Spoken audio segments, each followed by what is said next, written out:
We are back with another video. I'm baffled.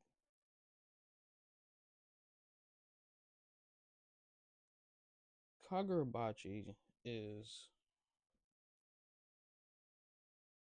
there's something about it. It's starting to be it's starting to be bigger than what we thought. With Samura's betrayal, with Uraha's death, with the contract that Yura and Samura have made together to kill the contracting sword bearers, and the amount of information that Samura gets from this interaction. I can't put my finger on it. For those of you who are not caught up yet on Kagurabachi, this is a spoiler alert. Click off the video. For those of you who aren't and need a refresher, Samura betrayed us. Samura wants to go on a rampant, quite violent massacre and taking out all the sword bearers, Chihiro included, basically. And this is because he believes the sword bearers are such an evil existence and that they shouldn't be proclaimed as heroes. But something I thought about once Samura appeared in this chapter, the owl, Samura being someone who was blind, yet also in a sense he is blinded morally. You could say he's blinded by his conviction to kill all the sword bearers. But the irony is that the owl is known for its vision and its sight, the knowledge, the wisdom. And it's such a interesting parallel because Samura now looks like beforehand it was, I won't say that it's like minor scale for the enchanted blades, but we see it on a much grander scale. The eyes peering through the shadows, and Samura being able to find anybody at that point. It elevated him to be a monster amongst men. Samura is very dangerous, and the concern is that I don't think Chihiro is enough. Chihiro has a new enchanted blade that nobody's familiar with, not even Samura, and that advantage may not cover up the ground that is left over between Samura and Chihiro if they were to go one on one.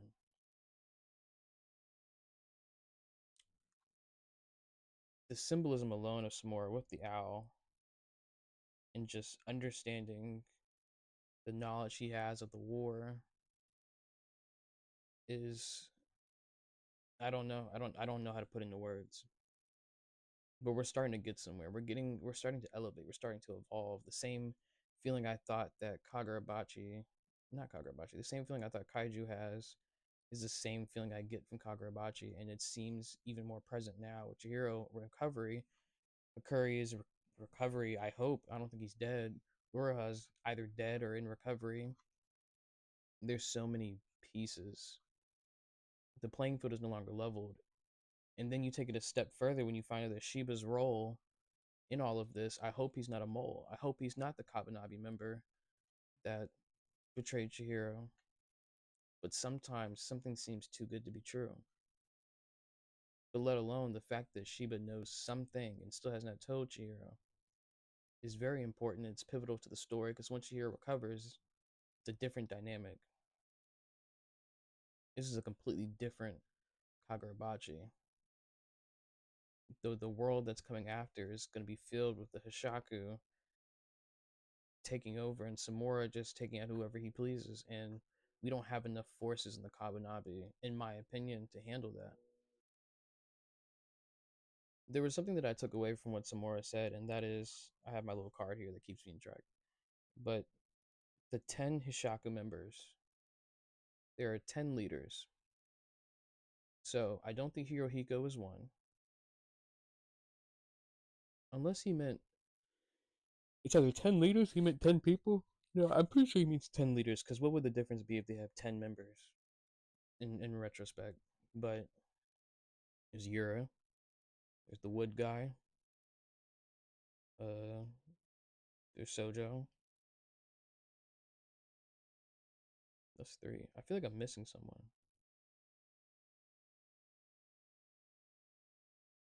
But yeah, that's the only people I can think of right now.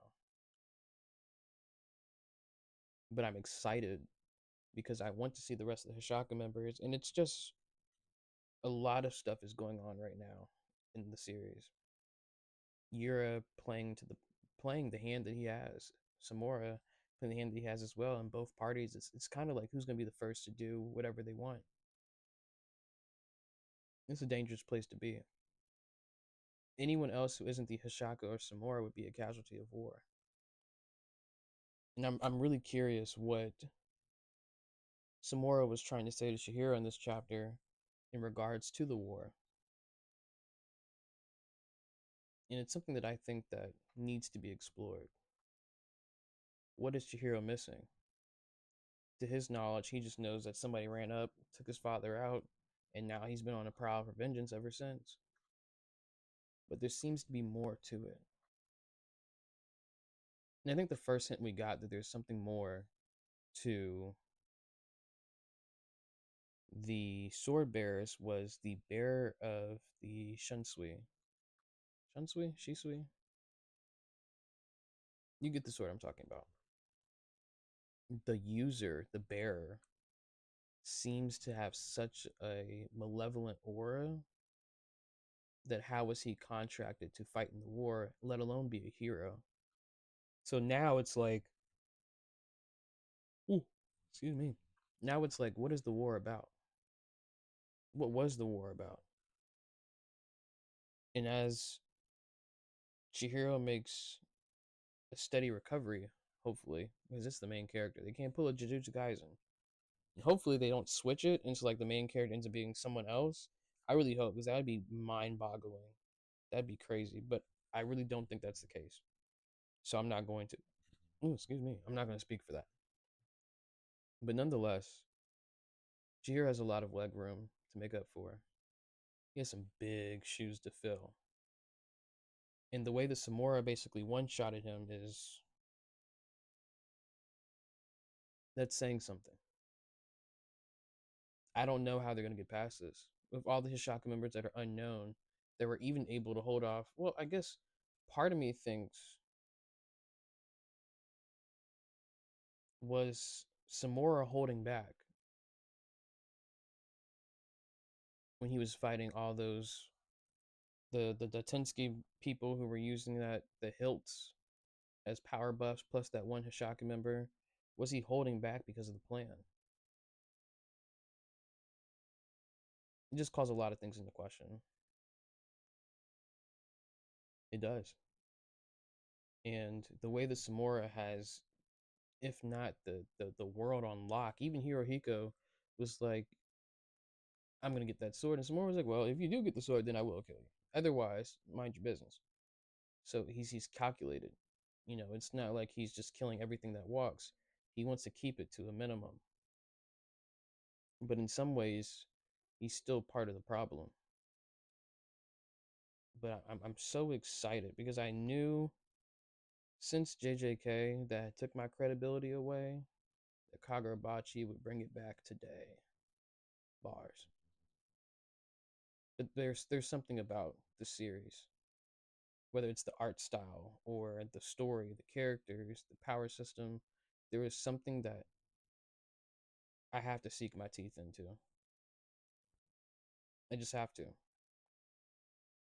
And we should be looking forward to what's going on. But I can tell you that chapter took the wind out of me. I've never seen a manga be elevated so quickly. It gave me the way that Chainsaw Man gives you a dopamine roller coaster. It gave me the same vibes of Chainsaw Man. You know, that slow calm before the utter chaos. Like that's what I was thinking. And that betrayal from Samura to Chihiro is something that's gonna really stain Chihiro. And it just adds another person to the list. And I hope that we get more clarity as to what happened during the war because otherwise what I see, because I always think of Chihiro like Batman, what I do see is Chihiro is going to walk back through the Hishaku. He's gonna be like, all right, I'm on a different time. He's gonna crash out. And two things are gonna happen. Because he crashed out, it's gonna be his demise, or because he crashed out, he's gonna walk away with the dub. But I guess we'll have to wait till Sunday because this is crazy. But that's Kagurabachi for you, you know? I didn't even know what I was gonna expect. I don't think you even knew what you was gonna expect, but hey, that's what we got. Weekly chapter. It's your boy TBG, signing off.